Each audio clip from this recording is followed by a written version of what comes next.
People of the internet, good day to you all. I am the Efkin guy, and today I wish to take you on a journey back in time, back to the troubling Wild West of the 90s, as myself and Boulamont find a forgotten comedy western classic, featuring a beloved, large, comedic actor's final role. This is last week's script. Oh no. This week, Total Cult Zone presents Wagons East.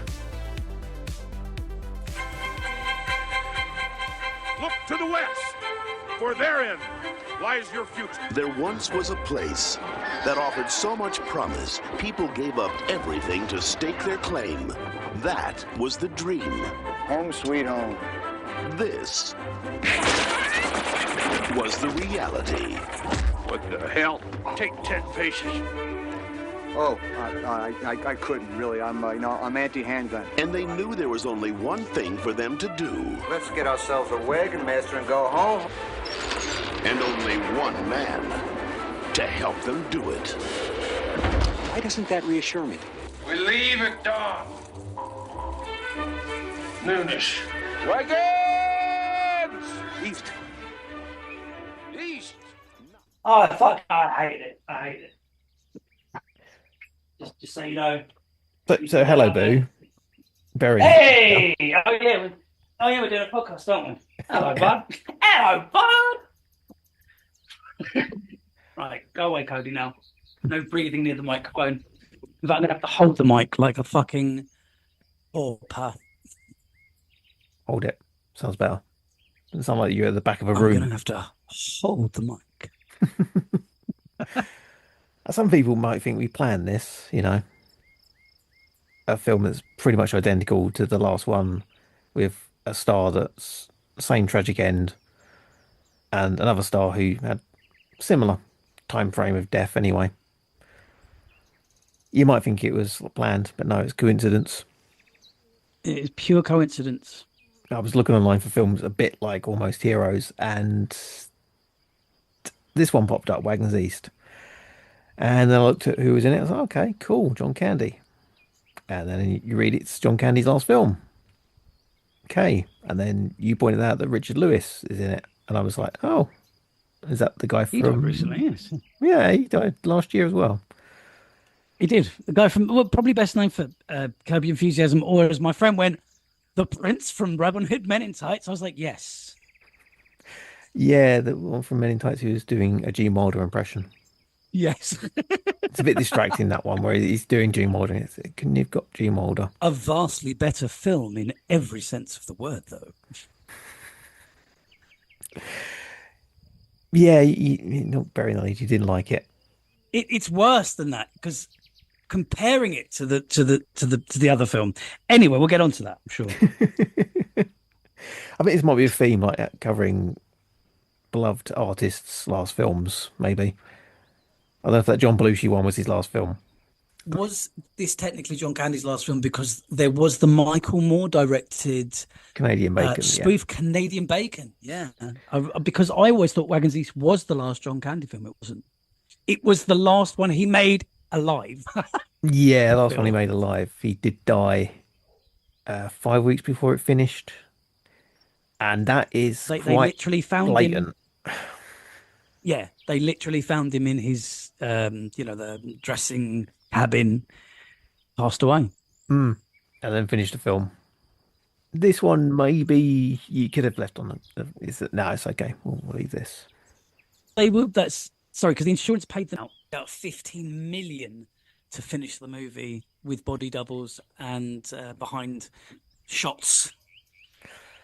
Yeah, which didn't work, especially when you got the the double on the horse, where it's obviously just a pillow.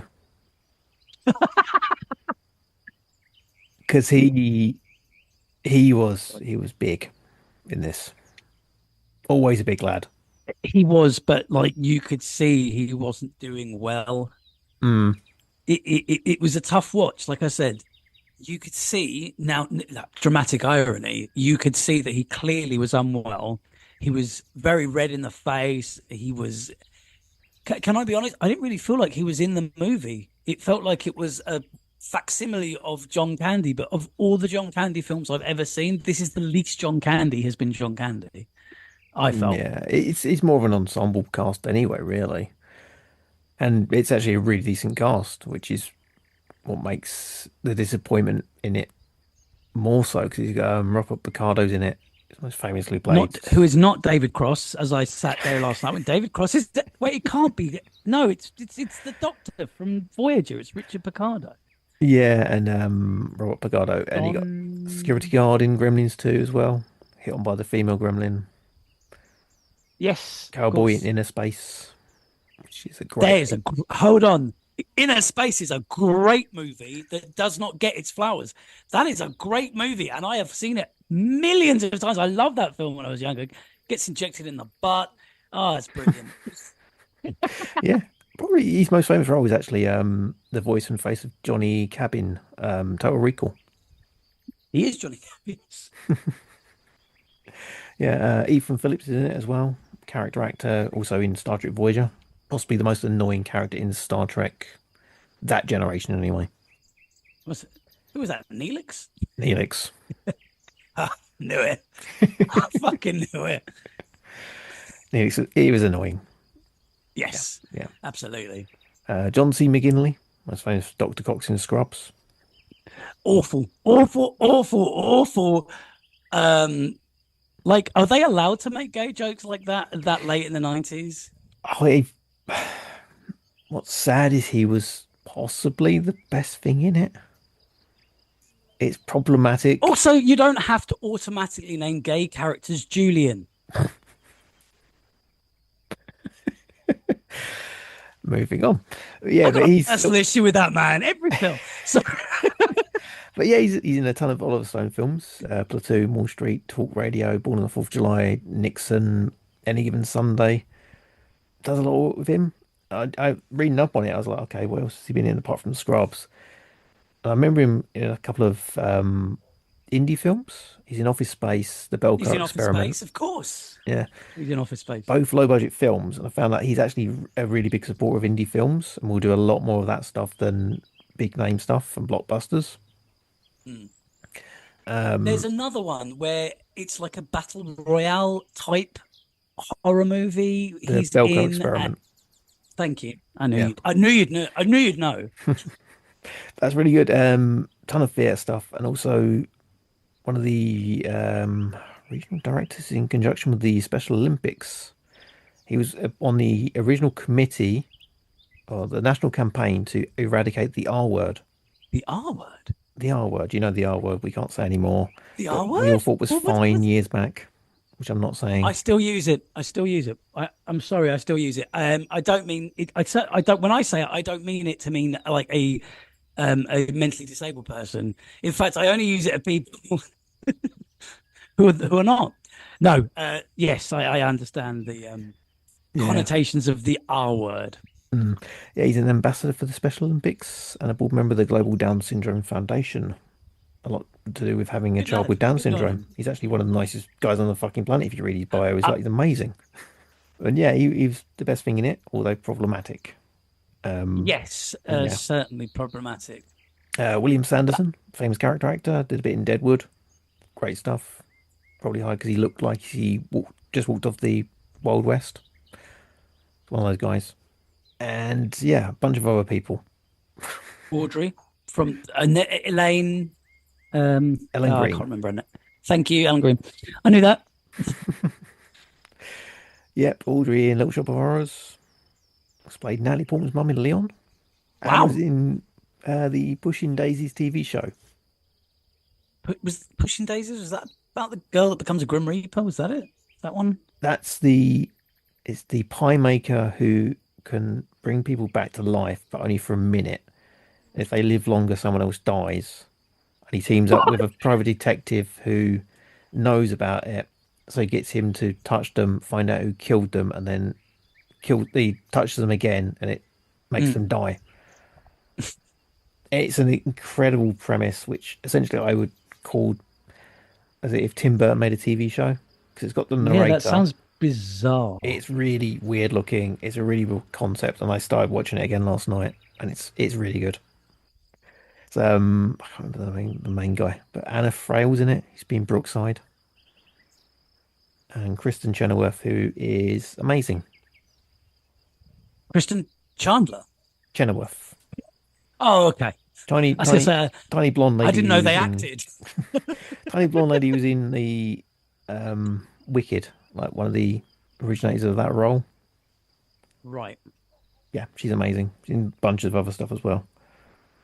But yeah, Pushing Daisies, show no one ever talks about anymore. Only got 2 seasons. Deserve more. Deserve better. And I think the only other person in the film, actually, there's a guy that looks like Gary Busey. Who's the good guy that gets with the lady who's promised to the family? Yeah, I didn't actually know who he was.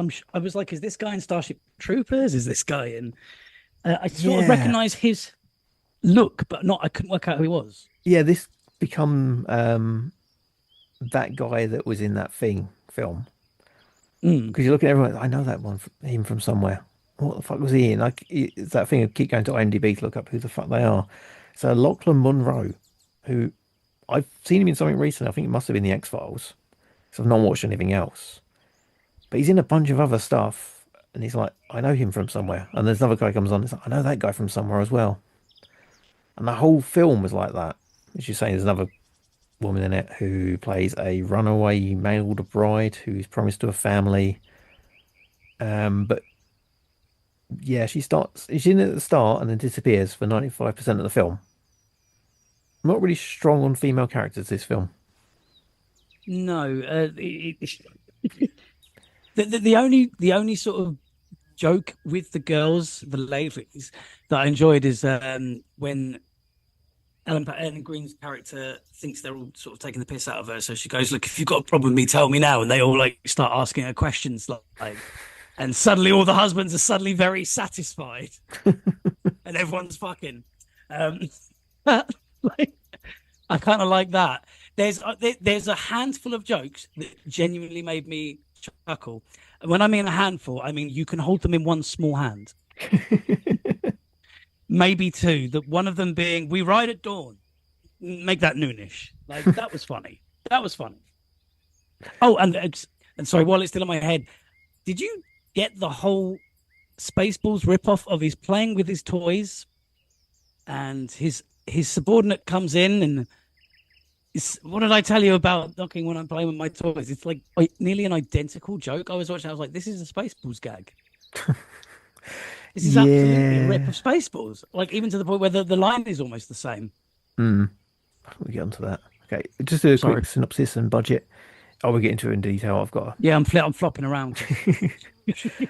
in the 1860s Wild West, a ragged bunch of misfit settlers decide they cannot stand living in the current situation, and they hire a grizzled cowboy to take them on a journey back east to their hometowns. Pretty simple road trip movie. Budget was unavailable, but considered a bomb with a 4.4 million box office. I'm going to guess they spent 10 to 20 million on it. Only made by Candy as part of a contractual agreement with the production company. He'd been signed up to do a film with John Hughes called Bartholomew versus Neff, opposite Sylvester Stallone. But Hughes pulled out of the filming it, and Candy was signed up for a film. Any film will do. And I'm guessing you kind of looked into the background on this one.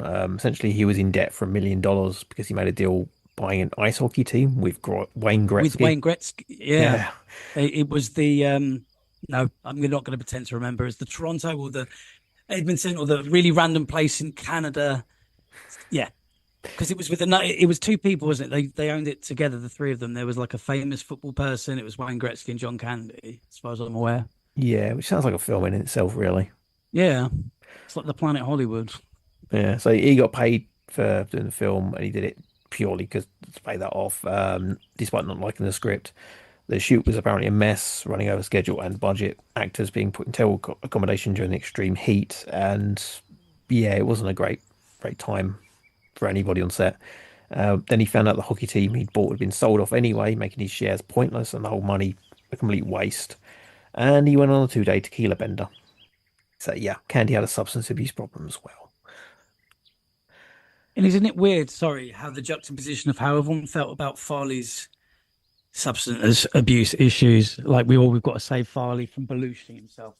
And there was John Candy drinking himself into an early grave, and no one really said anything. He wasn't considered the druggie or the junkie or the party guy. Mm. In fact, weirdly, I was watching his funeral.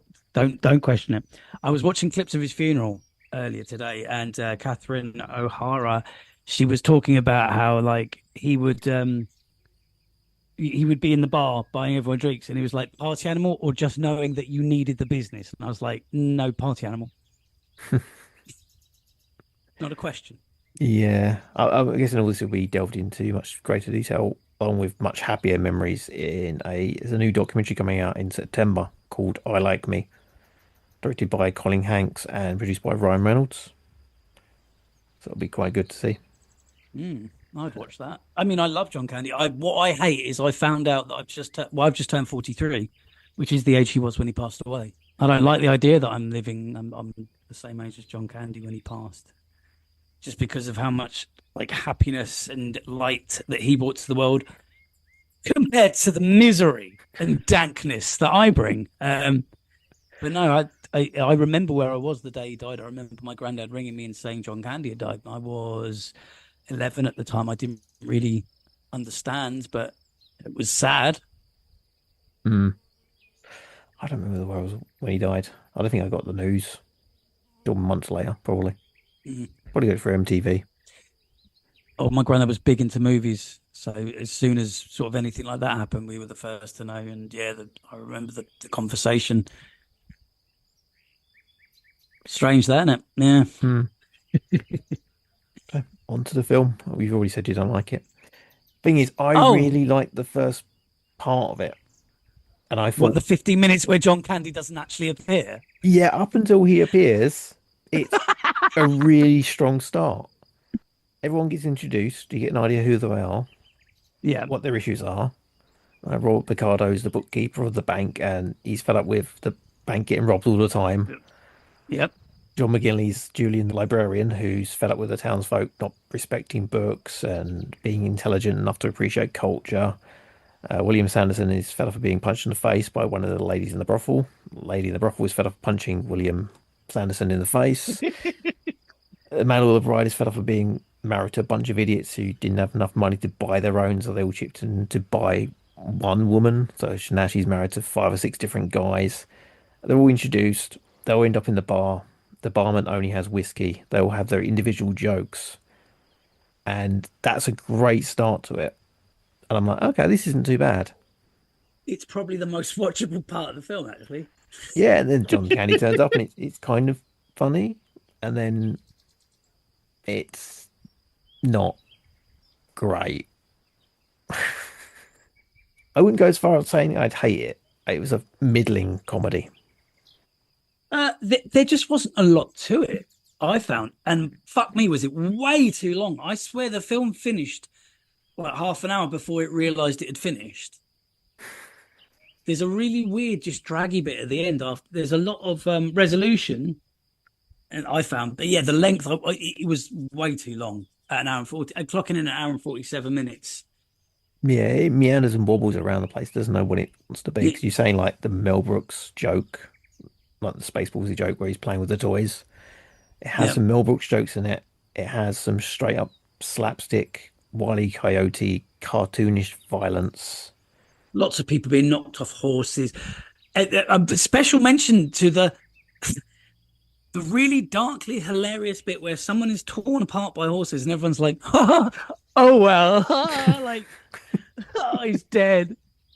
I was just like, what the fuck? That's a bit much. Yeah, it's very mixed in its comedy. It doesn't know what it wants to be, Yeah. and it's just uneven in that aspect. I'd say the first 15 minutes is great. It has a certain type of style, and then it goes on to Mel Brooks humor, slapstick comedy, some other stuff in there, which is you can kind of recognize the jokes from other things. But yes, it definitely all over the place. I'm not entirely sure the script is all put together 100% before the end of the film as well, because there's a lot of sort of dragged on bits. I don't know. It is a bit all over the place. And the fact that it's an ensemble cast is you could have leaned on other people a bit more because the male or the bride kind of disappears for half of it. There's Billy, the one who's not Gary Busey, is in it occasionally. And even though Richard Lewis is like on the poster, he's not really the co-star, is he? No. I don't know if he was like the name value. I think he was big at the time, and I think he was getting bigger. So, I mean, there's the bad guy in it who is introduced as the big bad and really cool, and then it becomes the butt of a joke where he just can't kill anybody, and he's essentially Wile E. Coyote, mm. and he's falling off cliffs and getting flattened by rocks, but not dying. But then the guy getting ripped apart by horses is. And then they sort of hotshot the fact that Julian is in fact a master gunslinger, and I, again, that could have happened half an hour later into the movie. Like that could have been like a big funny reveal at the end. So you spend like the last half an hour of the film with the comedy. Say that word. Um, um, uh, effeminate homosexual. He's actually like probably the toughest person there, or at least like the most reliable. Like it's just weird. I don't know why they didn't save that reveal for the end because that could have been like a moment, but instead it's just a throwaway thing 45 minutes before the end of the movie. Yeah, because that was, I think he's the best character in it. And if they made the Mm. film that character, yes, problematic, but would have been a better movie if he was the main guy. I don't think you could have in 1993. I don't know if you could have like a Oh, definitely very not. effeminate led homosexual cowboy movie. I don't think you could do it these days with him. Definitely. No, no, no, you definitely couldn't. And that's why it's problematic. 'Cause he's like, oh, he's the best bit in it. But then he shouldn't be playing that role. Mm. And then, yeah. So it's awkward. I'll say the first 15 minutes is probably the best bit.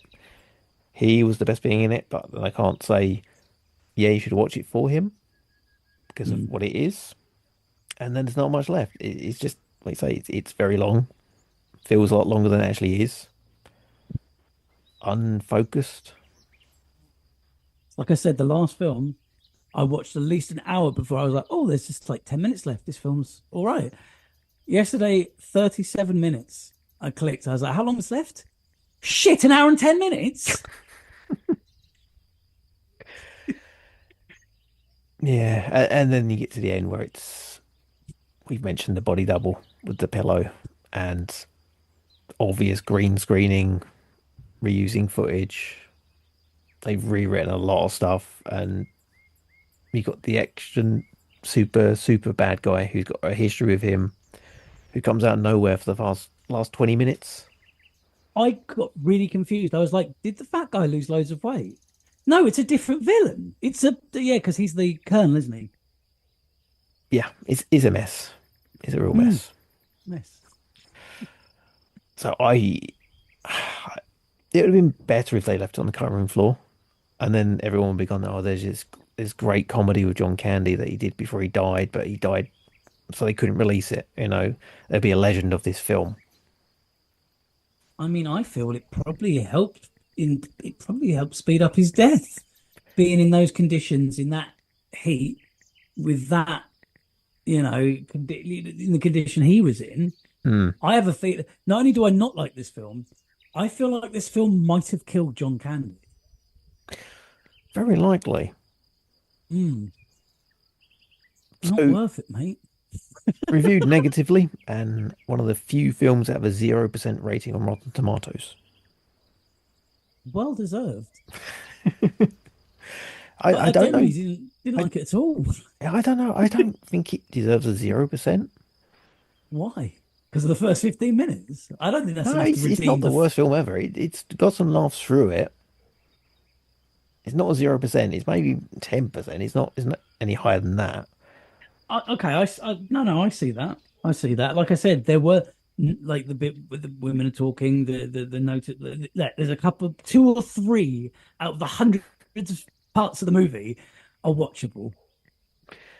Yeah, but I do think it'll be would have been better left on the cutting room floor. This isn't like The Crow with Brandon Lee, where it's an iconic role which worked because he'd have done enough of the film for it to work. Because I saw someone the other day with a picture of Brandon Lee on the shirt, and it's like, well, he's an iconic role. I don't see people walk around with this picture of John Candy's face, with his face on it, in this role being that big, like iconic role. Which I want one now just to spite you. Literally, where's my Wagons East t-shirt? I'll make you one. Thank you. But I mean, the main thing is, it's with all John Candy's films, there's heart to them, and this doesn't have that. That's what was missing. Like I said, it was the least John Candy movie. He felt present, but that was it. Like, he didn't feel the short amount of time I spent with John Candy in Home Alone, for example, far superior to every second of this movie. Like, yeah, it was the least John Candy film I've ever seen. I dare not watch Canadian Bacon. I haven't seen it, but I can't imagine it's much better. I don't know, but it's okay. At least I've heard of that one. Yeah. But this one, I would actually put this above Almost Heroes. Really? Yeah. No way. I don't have the issue with zero. Chris Farley that you do, and yeah, I would watch this more than that. Well, I love John Candy equally as much as I love Chris Farley. Farley, yes, a bit more chaotic good than John Candy's sort of hidden chaotic good. But I just found that Almost Heroes was superior in every single way. Not like jokes, pacing. Yeah, I liked Almost Heroes. Not it wasn't brilliant, but I definitely would have watched it a lot as a kid back in the day. I would have been just very sad to have seen this. Can we take it back to the video shop? Can we swap it for something else, please? What's going to happen anyway? Because we've just watched it. That's how video shops work. Yes, that's true. If you're working at HMV or Tower Video, maybe. Yeah. How? Can we take that back? Like that hasn't been a thing for years, mate. Where can we find you online then? Again, do you really want that Boulamont EW at Instagram? If you the occasional wrestling thing, that's died of fucking death, thank God. And yeah, just leave me alone. Other than that, send abuse to Dean. I welcome it, and you can do that at totalquotezone.com.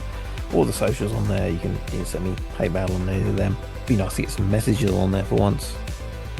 Also, there's a buy me a coffee Ko-fi link, which would be nice if you did that. Totalquotezone.com. Coffee. And I'll be back next week. Actually, know what film I'm covering next week, and it is another film that got a 0% rating on Rotten Tomatoes. Can you guess what it is? No.